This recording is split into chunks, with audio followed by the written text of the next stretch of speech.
That was a demolition. Honestly, I don't even know what to say about this match. And there's so much things to talk about in this match. But 5-2. 5-2 to Atletico. You know, people were making jokes. They were talking about the lineup. What lineup is Xabi gonna play? He's so unpredictable, all the stuff. Let me tell you, the scoreline was the most unpredictable thing ever. 5-2 against an Atletico who were underperforming for practically the entire season. And when it comes to who you're gonna blame for this defeat, I think blame the entire team. Blame Xabi Alonso, blame the entire team. Let's start off with the lineup. This is the lineup. He didn't start Mastantuono, but I thought this is a good lineup. And it's very safe in my opinion. Playing Mastantuono who's 18, maybe that's a bit of a risk. But playing Bellingham, you know, sticking with Hausen, Militao, Carreras, I thought this was solid. And I thought we were going to absolutely destroy Atletico. I thought we were gonna win 5-2. And you know what? I knew this was gonna be a tough match. I knew Real Madrid were going to concede. Because it's Atletico, it's a big match, big team. You know, I don't care about clean sheets. People are gonna worry, oh, we wish we could have had a clean sheet. I just care about the victory. And Atletico overall dominated this match. They scored multiple goals. Their players were on top form. Yes, their previous performances don't show top quality and top form. But for some reason, against Real Madrid, top form, top quality, best players in the world, you would think they are gonna win some big trophies. But the way they played in this match against Madrid, and you know what, good for them, but bad for Real Madrid. We need to get into everyone that dropped a stinker. Alvaro Carreras, honestly, from the first minute to the 90th minute, a poor display. Poor display, honestly, I was shocked. I've been saying this guy's the truth, he's the future. Our left back is strong, and yes, many of it is true. One bad game doesn't change it. But he was poor in this game. I don't even know what to say. Touches were poor, defending was poor, his passing was also very poor. But I don't think this is a performance where I'm gonna say, oh, he should be dropped. Franco, Ferland, Mendy, they must play. I'm not gonna say that, because some players have a bad game, some players have a good game, and it is what it is. The next player who had a stinker, Hausen. Now this might be shocking, but he had a poor display in my opinion. Yes, he did some good things, some good blocks, some good tackles, but he was at the center of every goal that was scored in this game, maybe except for the free kick, but he was at the center of all 3 goals where he was playing. So those were the 2 in defense. In the midfield, I would say Chouameni had a bad display. Bellingham was super mid, and he played almost a full 90 minutes. He played mid, full blown mid. So those were the players I thought didn't play good. The players that I thought did play good has to be Arda, Guler. I'm happy. This guy, you know what, this is the thing, the positive thing that I can take from such a poor display is Arda Guler. You know, some people call him Dr. Arda. This guy, his deliveries, his passing is insane. This guy, I think he has a PhD in passing. Because this pass to Mbappe, classic. This is what they've been doing for the entire season. Classic, beautiful pass. And I was so happy, what a performance.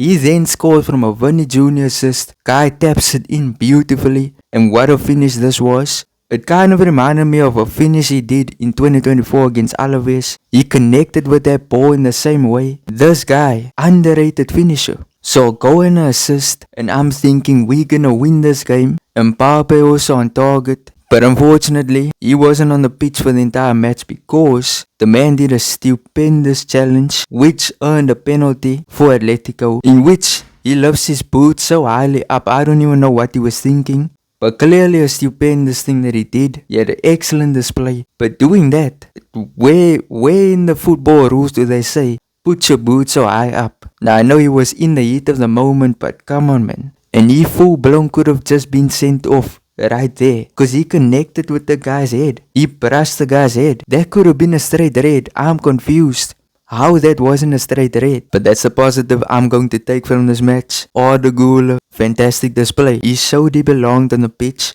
He showed he belongs even in these big games. Honestly, start him in El Clasico. Start him for the entire season. Because he came from a poor display against Marseille to then playing good against Levante, in which he also put in some beautiful passes. His defensive work is also improving. He goes on to the Wanda Metropolitano and he puts on a complete masterclass. This guy is him. He is him. I don't want to hear anyone, nobody here can argue. He is him. and he proved it in this match. Another positive is Vini Jr. You know, he grabbed an assist, he played good, he was pressing, and that's all I can say about his performance. He was good in this game. I can still see that he is improving. Honestly, Vini Jr., a very good display. The next player, Kylian Mbappe. He finished that goal, and I don't think that is all he did. He played some good football, and yes, he played the full match. You know, it was a decent performance. He scored, so that is a positive in my opinion. The next positive is a player that came on from the bench, Mastantuono. Now listen, when I say positive, I mean what he did on that pitch. He showed heart, he showed determination, showed that he plays for the badge, his pressing was good. But then at the end he got frustrated, he kicked the ball to the Atletico fans, picked up a yellow, could have been a red. But Mastantuono also a positive that came out of such a poor display. We can now speak about the improvements that I think should be made. So the first thing I would say is maybe switch to a back 3. Permanently back 3, wing backs. I think that works the best. 4-3-3, it's kind of outdated. I will go for a back 5, wing backs, 3 backs. That's what I think should happen. We play the best when we have that formation. So I think do that. Against Levante, we had 5 backs. Excellent performance. Salzburg, 5 backs. Excellent performance. That should be the thing going forward. Test it against the big clubs. Test it in the big games. That's what I want to see, and I think that is the first improvement that Xabi can make. The second improvement, I would say, defense. But honestly, I don't even know what you fix in the defense. I don't know what you fix. New signings? That's not gonna happen now. New signings, we're gonna have to wait for next year. The next improvement I think he can make is also play Hendrik. He hasn't even tested him yet. Not that he would have changed anything, but you know, putting him there, we could have seen what he could have done. But either way, another improvement is put Rodrigo on that pitch, but start him. Start him even at right wing. I don't care what he says. And overall, I would say the biggest improvement that should be made is I just want to see this team bounce back and just perform better. That's all we need to see. They just need to perform better. Xabi knows what he has to do. I don't know. I watched that full match. I don't know what he must do. Xabi knows what he must do. And that's it. We're gonna have to just trust the process. I don't think we must sack him. Because I know for a fact there's gonna be a Real Madrid fans who's gonna say, sack him. Bring Zidane in. Bring Carlo back.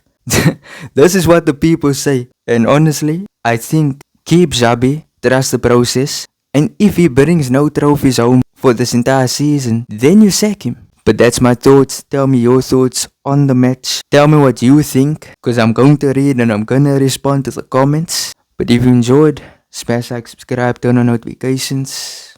Peace.